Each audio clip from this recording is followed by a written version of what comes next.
Um bebê consegue ouvir durante a gravidez o som da circulação sanguínea da mãe, também sente os toques na barriga dela, o sabor dos alimentos que ela come, mas fora isso, é como se ele estivesse num outro planeta. Isso porque ele está separado do nosso mundo pela placenta, que funciona como um filtro poderosíssimo, controlando o fluxo de nutrientes e impedindo que vírus e bactérias entrem, mesmo estando dentro do corpo da mãe, onde tem dezenas de trilhões de micróbios. Mesmo assim, o bebê se desenvolve num ambiente 100% estéril, exceto por uma coisa muito onipresente: o plástico.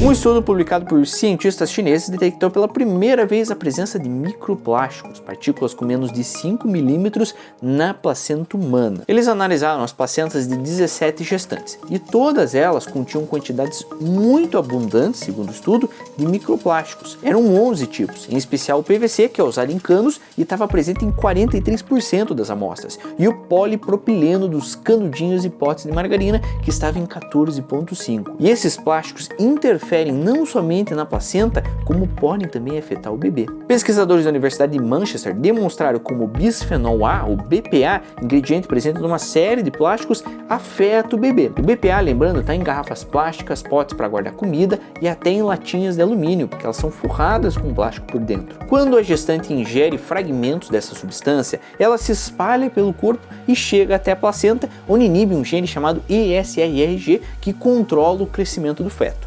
Com isso, o bebê pode nascer menor e sob maior risco de desenvolver pressão alta, diabetes e doenças da tireoide ao longo da sua vida. Ou seja, nós estamos expostos ao plástico mesmo antes de nascer. E quando chegamos nesse mundo, somos bombardeados por ele literalmente. Em 2020, cientistas da Universidade de Cornell, nos Estados Unidos, coletaram amostras de ar de 11 pontos do país e descobriram que nesses pontos chove mais de 1.000 toneladas de microplásticos por ano, o que equivale a 120 milhões de garrafas PET. E isso que o estudo foi feito em reservas ambientais isoladas. Se você for contabilizar grandes cidades, o teor de plástico provavelmente é muito maior. E ele está em todo lugar, está na neve dos Alpes, está no Ártico, mas as principais fontes de plástico em nós não vêm do ar, mas sim da água e da comida. Um estudo da Universidade de Newcastle analisou a quantidade presente em alguns alimentos como peixes, sal, cerveja, água, mel, açúcar e concluiu que cada adulto ingere em média 20 gramas de microplástico, o que equivale a uma pecinha de Lego por mês. Imagina, gente, come uma pecinha de Lego por mês, que loucura! E o cálculo não considera outros alimentos ou fontes como microplástico presente em cremes dentais ou aqueles liberados por panelas com revestimento antiaderente danificado, que podem soltar mais de 9.000 pedacinhos a cada uso. Ou seja, a gente não está só sendo soterrado pelo plástico, ele já está dentro de nós. Filosófico, né? A gente não está soterrado, o plástico está dentro de nós. Em 2 estudos, pesquisadores italianos e holandeses demonstraram que 75% das amostras de leite materno analisadas continham microplástico, assim como o sangue de 77% das voluntárias. Tá, tudo bem, o plástico está dentro de nós. Quais são as consequências para a nossa saúde disso? Então, aí que tá, isso não está claro ainda. Estudos em animais sugerem que a ingestão de microplástico pode provocar disfunções metabólicas e disfunções reprodutivas. E em testes de laboratório, esses fragmentos causaram inclusive danos às células humanas. E é nesse cenário de incerteza e risco que a ONU assinou o primeiro Acordo Internacional de Combate a Resíduos Plásticos. Ele inclui mais de 70 países e é o maior pacto ambiental desde o Tratado de Paris. Os países signatários têm até 2024, este ano, para definir um cronograma de metas e obrigações. E com isso, a União Europeia propôs uma série de novas leis que tornam obrigatória a reciclagem de garrafas e limitam o uso de plástico em embalagens. Aqueles mini frasquinhos de shampoo em hotéis, por exemplo, então esses ficam proibidos. E com essas medidas, segundo as autoridades, seria possível reduzir em até 15% o uso do plástico até 2040. Enquanto isso, o plástico segue soterrando o planeta. A cada ano, a humanidade fabrica 400 milhões de toneladas deles, que se somam aos 9,2 bilhões de plásticos já produzidos. E segundo os dados da ONU, só 10% do plástico é reciclado e outros 14% são incinerados para gerar energia, o que libera gás carbônico e substâncias químicas na nossa atmosfera. Todo o resto que não é reciclado ou incinerado vai parar em lixões e nos oceanos, onde leva centenas de anos para se decompor. A solução é um tanto óbvia. Deveríamos reciclar muito mais? Só que a gente percebe quando estuda que isso não é só uma questão de vontade, e você já vai entender o porquê. A esperança está em algumas descobertas científicas que prometem revolucionar a reciclagem do plástico e tornar ela quase tão comum quanto a do alumínio. Isso porque aqui no Brasil, lembrando, 98,7% das latinhas são recicladas. Mas antes da gente entrar nesse assunto, como que um material tão útil e tão versátil como o plástico, que redesenhou a vida no século XX, pôde se tornar um problema tão monstruoso? Para isso eu preciso que você sente no colinho do tio e a gente vai fazer um passeio pela história como você adora fazer neste canal. Primeiro, começamos com a palavra plástico, que vem da Grécia Antiga. E naquela época, plástico era um adjetivo que classificava qualquer material fácil de moldar. Foi só a partir do século XIX que o plástico começou a virar substantivo, a virar nome.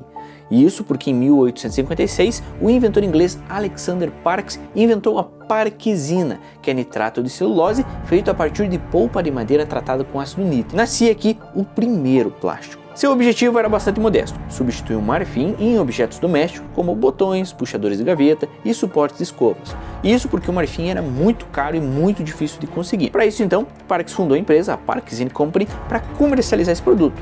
Só que não deu certo. O produto era caro e visivelmente inferior ao marfim, além de ser bastante inflamável, que no contexto doméstico, lembrando, é muito arriscado. Parkes então vendeu a sua empresa. Mas a ideia foi adiante e deu origem a celuloide usado em filmes fotográficos e no filme de cinema. Hoje, a parquesina tem outras aplicações. Por exemplo, as armações de óculos geralmente são feitas de nitrato de celulose. Chegamos então agora em 1907. O químico belga Leo Baekeland desenvolveu o primeiro plástico totalmente sintético, não tem origem orgânica. Esse plástico se chamava baquelite e era produzido com dois ingredientes simples e baratos: o fenol e o formaldeído, também conhecido como formol. Não confunda, fenol e formol. E isso foi um salto, porque o baquelite era estável, maleável, versátil, maravilhoso. E o mais importante, era resistente à eletricidade e ao calor, o que dava uma série de aplicações diferentes. Baekeland então criou uma empresa para produzir e comercializar esse material, a General Bakelite Company, que nas décadas seguintes colocou em rádios, telefones, interruptores, uma série de produtos, todos feitos de baquelite. Baekeland ficou então muito famoso, foi capa da revista Time, se tornou um dos inventores mais ricos da sua época e morreu em 1944 com mais de 100 patentes e um legado de peso. Deixou 175 mil toneladas de baquelite produzidas por um uso de mais de 15 mil produtos. Foi graças a ele que o plástico entrou na casa das pessoas. Ainda assim, com a falta do Baekeland, a indústria do plástico continuou crescendo. Ela ganhou escala com a descoberta de reservas de petróleo e gás natural que servem para fabricar a partir dos anos 1920. Essas empresas petrolíferas começaram então a investir pesado em novas aplicações e novos tipos de plástico, num ambiente de inovação bastante acelerado que culminou em 1973 com a síntese industrial do polietileno. É importante lembrar que o polietileno já era conhecido desde 1889, quando o químico alemão Hans von Pechmann descobriu ele sem querer durante experiências com diazometano. Mas o polietileno era muito difícil de fazer e foram necessários 50 anos até que alguém inventasse um jeito consistente de fabricar polietileno. Os autores dessa façanha foram Reginald Gibson e Eric Fawcett, que trabalhavam na empresa inglesa ICI e descobriram a pressão e a temperatura ideal para o plástico, que é 1400 bar e 170 graus Celsius. Chegamos agora então à Segunda Guerra Mundial, onde houve, lembrando, uma escassez generalizada de metais, porque tudo era usado para fazer o máximo possível de aviões, tanques, armas, material bélico. Com isso então houve um gap no mercado e os plásticos ganharam mais um impulso, em especial o nylon, que já vinha sendo utilizado em meias calças femininas e passou a ser empregado em lonas de paraquedas. O nylon foi inventado pela empresa americana DuPont e aperfeiçoada pela alemã a IG Farben. A mesma que produziu o gás Zyklon B, que era usado para matar pessoas nos campos de concentração. E a história do plástico não tem só essa conexão com o nazismo. No começo dos anos 1950, o alemão Karl Ziegler e o italiano Giulio Natta deram um passo decisivo na história do plástico. Eles inventaram um jeito de fazer polietileno usando catalisadores, sem precisar de tanto calor e tanta pressão, o que barateou muito o processo. Ziegler tinha sido membro da Schutzstaffel, ou SS, na qual ele chegou inclusive a ser condecorado durante a guerra. Mas isso tudo foi deixado de lado e os dois receberam o Prêmio Nobel de Química em 63 pela descoberta. Ainda no começo dos anos 60, a fabricação de plástico superou a do alumínio pela primeira vez, quando então veio o maior salto de todos, o polietileno tereftalato, ou o PET. PET já existia desde os anos 1940, quando começou a ser utilizado em roupas, também para suprir uma brecha criada pela guerra, já que dispensava o uso de algodão, permitindo então que agricultores concentrassem em produzir comida, que também faltava bastante à época. Sabe quando você olha a etiqueta da sua roupinha e está escrito que ela contém poliéster? O poliéster é um derivado do PET. Mas apesar de ter sido criado em 40, foi só em 73 que o PET encontrou a sua grande vocação, as garrafas plásticas. E isso graças ao trabalho de um outro inventor, Nathaniel Wyeth. Ele era funcionário da DuPont e em 67 ele começou a pesquisar o uso desse material em garrafinhas. E no começo deu tudo errado. Elas se deformavam muito rápido quando eram enchidas com líquidos gaseificados. Mas o Wyeth perseverou e 6 aninhos depois ele finalmente conseguiu bons resultados. Hoje o PET corresponde a aproximadamente 30% de toda a produção mundial de plástico. Chegando ao nosso mundo contemporâneo, quase tudo é feito de plástico. Metade de todo o plástico já produzido no planeta foi fabricado a partir de 2004. E foi aí nessa época que ele começou a sair de controle e inundar o planeta. E dá para ver isso em fenômenos bem recentes como a grande ilha de lixo do Pacífico. Em 1997, o oceanógrafo Charles Moore estava voltando de uma regata entre Los Angeles e Honolulu, no Havaí, quando ele resolveu então testar o seu veleiro, o Algeta. Ele pegou então uma rota tranquila, com pouco vento, no giro do Pacífico Norte, porque ele queria ligar os 2 motores a diesel do barco que tinham sido recentemente reformados e checar se estava tudo bem com o aparelho. Mas aí ele viu pedacinhos de plástico boiando a esmo no meio do oceano. Ele não sabia, mas essa era a primeira observação da grande ilha de lixo do Pacífico. Um fenômeno que tinha sido teorizado em 1988 pelo governo estadunidense. Essa ilha fica entre a costa oeste dos Estados Unidos e o Japão e é formado por mais de 1,8 trilhão de detritos, que somam mais de 80 mil toneladas de plástico e se estendem por 1,6 milhão de quilômetros quadrados. Isso é o tamanho do estado do Amazonas só de plástico. E ele se formou ali porque esse giro do Pacífico é um conjunto de correntes marítimas que puxam e seguram esse lixo. Os resíduos mais antigos ali datam de 1977. E segundo um estudo publicado em 2018 por holandeses, há evidências concretas de que essa ilha continue crescendo. Aproximadamente 46% do material ali veio de redes de pescas que se romperam, que são feitas, lembrando, principalmente de plástico. Só que a ilha não é exatamente como as pessoas imaginam, não é uma maçaroca gigante de plástico flutuante.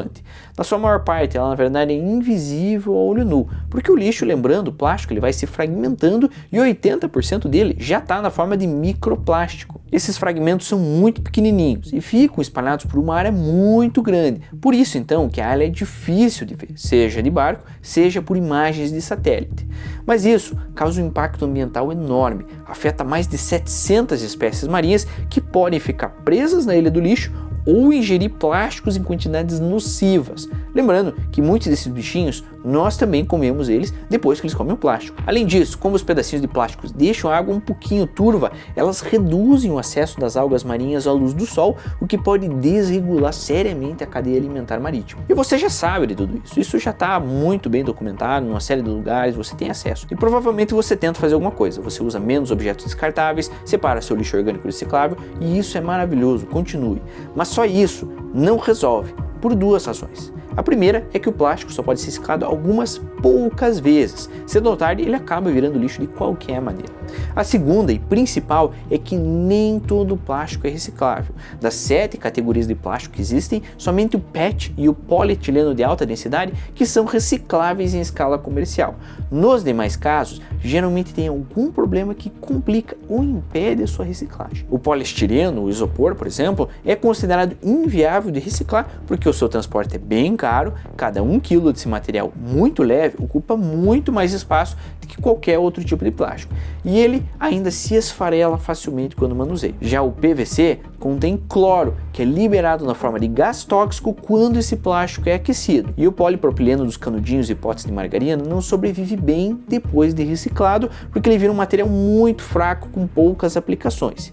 E uma série de outros plásticos ainda contém resinas misturadas, o que torna sua reciclagem economicamente inviável por ser tanta coisa para separar. Uma investigação das emissoras americanas ainda, a PBS e a NPR, que tiveram acesso a documentos internos de grandes fabricantes de plástico, revelaram que a indústria sabia de todas essas informações, mas que preferiu iludir os consumidores, dizendo que a reciclagem resolve todos os problemas. Só que apostar só na reciclagem é uma distração.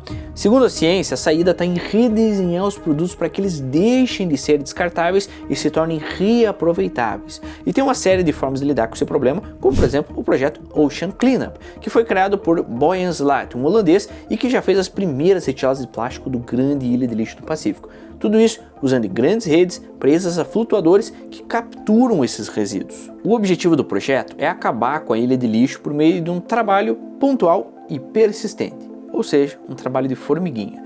Depois de anos de teste, o projeto começou para valer em 2021, quando realizou 45 coletas. Nessas 45, eles pegaram 101 toneladas de plástico ao todo. Isso pode parecer bastante, mas eles ainda têm um longo caminho pela frente, porque, como lembramos, a ilha é formada por 80.000 toneladas de lixo. Para piorar, o plástico retirado do oceano está parcialmente decomposto, o que torna a sua reciclagem ainda mais difícil.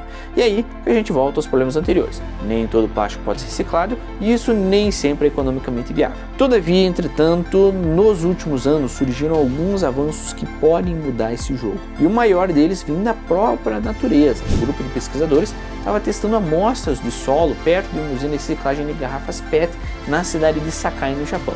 Lá eles encontraram uma bactéria capaz de comer esse material, transformando o plástico em energia para sobreviver. Essa bactéria foi batizada de Diodyonella sakaiensis e passou a ser estudada em um laboratório. O segredinho da bactéria está no enzima que ela produz, a petase, que decompõe esse tipo de plástico. E, nos anos seguintes, outras pesquisas descobriram uma série de outras petases fabricadas por uma série de outros organismos diferentes. Essas enzimas normalmente decompõem o plástico em poucos dias, o que acelera muito a degradação natural, que normalmente leva séculos. Mas tinha um problema. Na prática, essas enzimas são frágeis, elas só funcionam em altas temperaturas, com pH controlado e com plástico previamente tratado. Então, não parece muito útil para a escala industrial, só que isso também mudou. Pesquisadores da Universidade do Texas criaram uma versão alterada da enzima que se chama Fast Petase e funciona incrivelmente bem. É só aplicar ela sobre o plástico, deixar o material numa temperatura de 30 a 50 graus, o que é bem fácil de atingir, e a natureza faz o resto. De 1 a 7 dias depois, dependendo da temperatura ambiente, você tem plástico novo, sem precisar derreter o material, sem precisar de aditivos e nem lidar com substâncias tóxicas.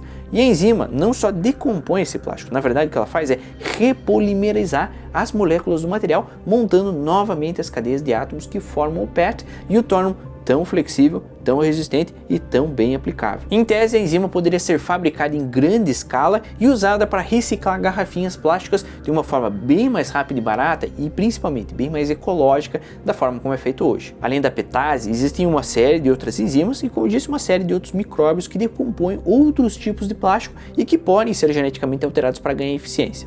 Tem uma corrida atualmente nessa direção, envolvendo uma série de startups e universidades, e existe então um novo espaço que está sendo ocupado e uma demanda enorme de mercado. Depois da descoberta das sakaienses, que se alimenta do PET, já foram localizados um fungo comedor desse material em Islamabad, no Paquistão, e uma outra bactéria que também come plástico em Leipzig, na Alemanha. Também tem outros testes com novos métodos de reaproveitamento. A empresa holandesa, a Ionica, por exemplo, inventou uma técnica que permite reciclar as garrafas PETs infinitas vezes, como é feito, por exemplo, com as latinhas de alumínio. Lembrando que no método tradicional de reciclagem, isso não acontece, porque o plástico perde qualidade a cada reciclagem e você precisa adicionar uma porcentagem cada vez maior de material virgem. O novo processo foi desenvolvido pela Universidade de Eindhoven, que fundou a Ionica, e consiste em adicionar nanopartículas magnéticas ao plástico durante a sua reciclagem. Essas nanopartículas aderem aos componentes do plástico, que então podem ser separados com ímãs. A empresa então atraiu o interesse de gigantes como a Coca-Cola e a Unilever e já está montando a sua primeira usina com capacidade para reciclar 10.000 toneladas de plástico por ano. Uma outra linha de pesquisa envolve transformar o plástico em gases como hidrogênio e metano que podem ser usados como combustíveis. Em julho de 2021, nos Estados Unidos conseguiram converter polietileno de alta densidade em diesel e combustível de aviação com só 1 hora e 90% de eficiência. Isso tudo grita pela necessidade de uma economia circular. Um sistema em que os produtos são criados, fabricados e usados já pensando em maximizar a reciclagem. Plásticos desnecessários ou aqueles de uso único muito provavelmente precisarão ser repensados ou, quiçá, eliminados. A solução para um futuro do plástico está naquele tão batido 3R: reduzir, reutilizar, reciclar. E nas últimas 7 décadas, nós mobilizamos praticamente todos os aspectos da nossa vida em torno do plástico, somos muito dependentes dele. E ainda que a gente possa dispensar os copos descartáveis, a gente ainda precisa de equipamentos médicos, pneus, embalagens para alimentos e mais um zilhão de outras coisas que são fundamentais na nossa vida. É muito difícil imaginar como é viver sem o plástico, mas podemos e precisamos aprender a conviver melhor com o plástico. Se você assistiu esse vídeo até aqui, eu agradeço muito a sua atenção, foi muito gostoso estar com você e peço encarecidamente que você deixe um like aqui, porque isso estimula a gente a produzir novo conteúdo. Deixe também um comentário, assim eu sei o que você gosta, o que você quer ver, e não esquece também de se inscrever e ativar o sininho para ficar atualizado de tudo que está acontecendo no canal. Tem muita coisa legal saindo e tem muita coisa legal ainda por vir. Então fica ligado, porque eu vou estar te esperando no próximo vídeo. Até a próxima. Tchau, tchau.